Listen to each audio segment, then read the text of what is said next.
भारतीय महिला संघाची विश्वचषकाच्या फायनलमध्ये धडक, उपांत्य फेरीत बलाढ्य ऑस्ट्रेलिया संघाचा पराभव। 2 नोव्हेंबरला टीम इंडियाची दक्षिण आफ्रिकेशी अंतिम लढत।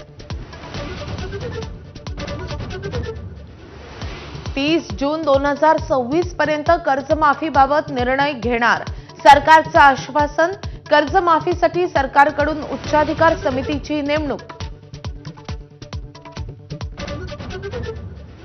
मुंबईच्या पवईमध्ये 17 मुलांना ओलीस ठेवणाऱ्या माथेफिरूमुळे खळबळ, रोहित आर्यचा पोलिसांच्या एन्काउंटरमध्ये मृत्यू।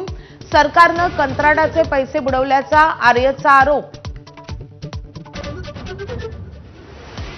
आता आमच्या भेटीगाठी होतच राहणार, ठाकरे बंधूंच्या भेटीगाठींसंदर्भातल्या बातम्यांच्या कव्हरेजवर राज ठाकरेंचं सूचक वक्तव्य, युतीच्या चर्चांना आणखी जोर।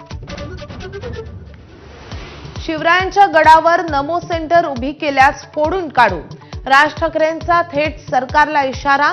तर मुख्यमंत्री पदासाठी किती लाचारी पत्करणार, एकनाथ शिंदेंवर राज ठाकरेंची पहिल्यांदाच जहरी टीका। मतदार याद्या सुधारेपर्यंत निवडणुका न घेण्याची विरोधकांची आग्रही मागणी। 1 नोव्हेंबरला निवडणूक आयोगाविरोधात एल्गार, मोर्चाला लोकल न येणार राज ठाकरेंची घोषणा। पुण्यामधल्या वादात अडकलेला जैन बोर्डिंगच्या जमिनीचा व्यवहार अखेर रद्द, धर्मादाय आयुक्तांकडून स्वतःचाच निर्णय मागे। व्यवहारापोटी बिल्डरनं दिलेले 230 कोटी परत मिळवण्यासाठी कोर्टात जावं लागणार।